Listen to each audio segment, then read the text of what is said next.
Hey good people, in today's video I am doing a Q&A on Usha Village.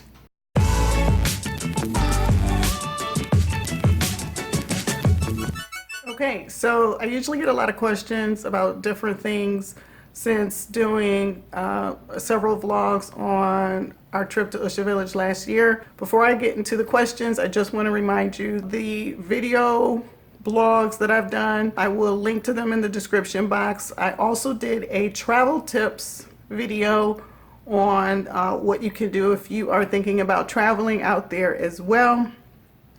And finally, Ty and I did a journey video on how we got started with this lifestyle, and that video is posted over on his channel, so I will post to that as well. Okay, let's get started. Question number 1. What did you bring with you?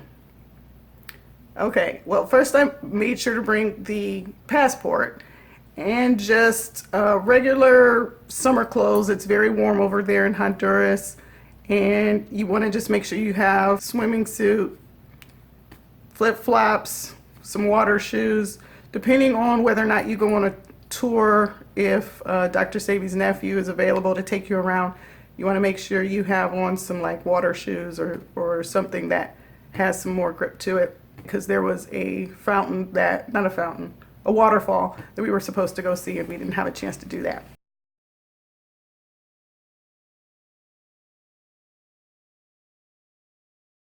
Just the regular stuff that you would take on a trip with you. Also, I would suggest taking some, not bug spray. We put together some bug spray.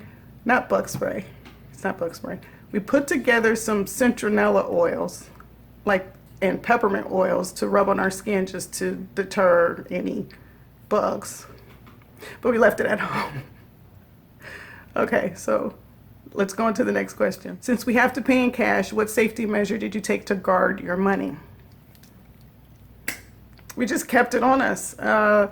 And that's pretty much it. I mean, when traveling, you know, keep your money in your wallet or your pocket. If you have a zippered pocket, that's a good place to put it.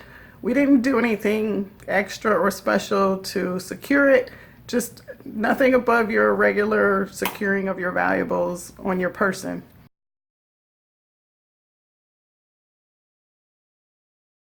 What didn't you bring that you wish you had brought?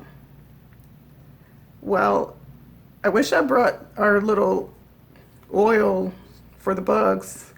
And then also, because of something that happened, I kind of wish I had an extra pair of flip-flops. My flip-flops broke while I was there, and so I wish I had an extra pair, but I didn't. So I had to kind of walk around with those water shoes on.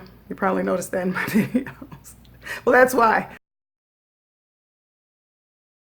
What did you do to prepare for the journey? We did a lot of research before we went to Honduras. Of course, you're going out of the country. You want to look up anything that might be a cultural difference from where you are, or customs or anything like that.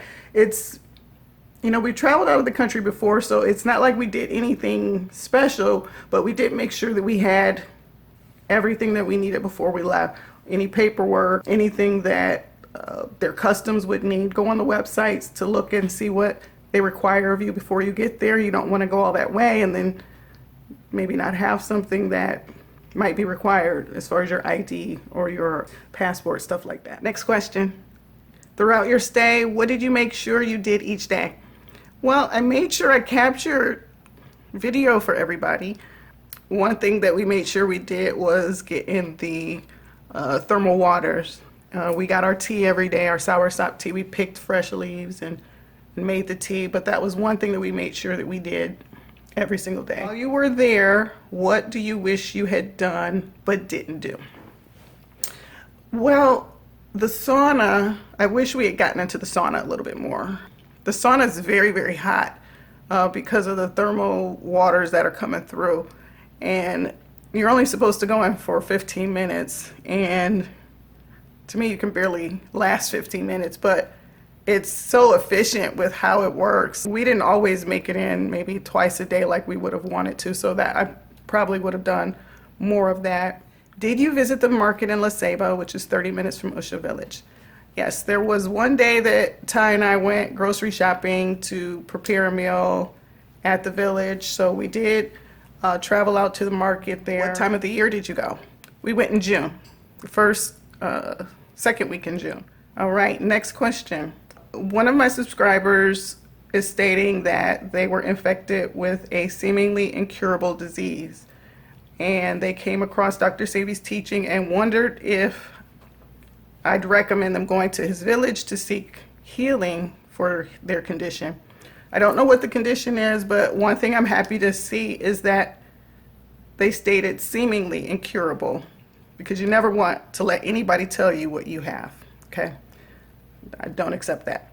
I would recommend that if you can, you should. It's something that I would recommend to anyone to do if they're able to do it. If not, then of course you would go the route of eating strictly from the guide and looking at the compounds and the therapeutic items that Dr. Sebi has on the site, drsebicellfood.com, and just start doing research. Just start researching the herbs, see what it is that you can do within your control to deal with, you know, any issues that you might be having or any conditions. Okay, so the last question is any general advice. Again, I have a travel tips video, so any advice about traveling there, I'll refer to that video. One piece of advice I would say is to not be afraid to go. If it's something you can do, don't put it off, just go. You know, just try it, because it's worth it to get away from your four walls just to see what's out there. And that's really with anything, not just, you know, going to Usha Village. In, you know, anything in life, just try it, okay? Anything else? Enjoy yourself. Ty says enjoy yourself. Live a little, right? All right, quick video, that's it. If you have any more questions, you can leave them in the not in the description box, that's for me to do, okay? You can leave them in the comment section below. I'll answer them there, and I'll see you in the next video. Thanks so much for watching. Bye.